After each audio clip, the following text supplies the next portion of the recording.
I once believed that power came from speaking, from explaining myself, from proving I was right. I thought the louder I spoke, the more control I had. But I was wrong.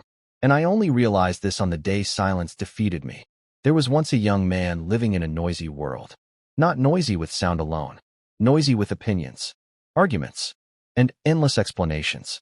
Everywhere he went, people talked. They complained. They argued. They tried to be heard.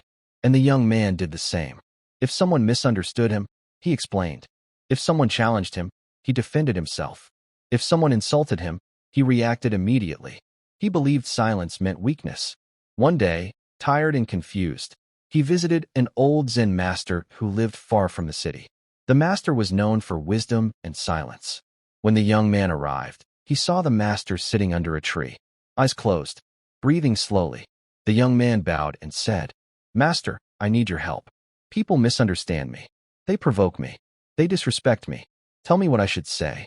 The master opened his eyes and said nothing. Seconds passed, then minutes. The young man felt uneasy. "Master," he asked, "did you hear my question?" The master smiled gently, still silent. Frustrated, the young man continued. "I explain myself, but no one listens. I defend myself, but arguments grow. I speak, but my problems increase." The master reached for a teacup. Slowly, he began to pour tea. The cup filled, and overflowed. Tea spilled onto the ground. "Stop," the young man said. "The cup is full." The master looked up calmly. "Exactly. You come to me with a cup already full. Full of words. Full of reactions. Full of noise. How can I give you wisdom when there is no space?" The young man fell silent. The master spoke again. "You believe silence is weakness, but silence is mastery. When you react instantly, you give away your power. When you argue with everyone, you multiply chaos. But when you remain silent, you control the moment." The young man asked, "If I stay silent, won't people think I agree? Won't they think I am weak?" The master smiled. "Let me tell you a story. Two monks were walking through a village. A man shouted insults at them. The first monk stopped and shouted back. His voice rose. His anger showed. The second monk kept walking, silent. Later, the first monk asked, "Why didn't you defend yourself?" The second monk replied, "If someone offers you a gift and you refuse it, who does it belong to?" The first monk answered, "The one who offered it." The second monk nodded. "Exactly." The master looked at the young man. "Not every word deserves a response.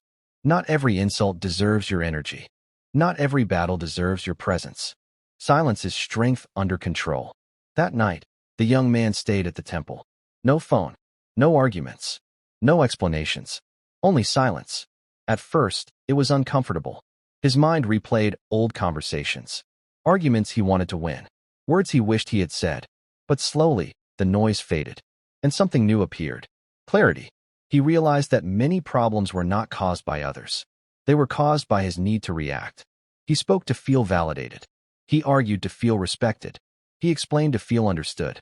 The next morning, the master gave him one final lesson. Speak only when your words improve the silence.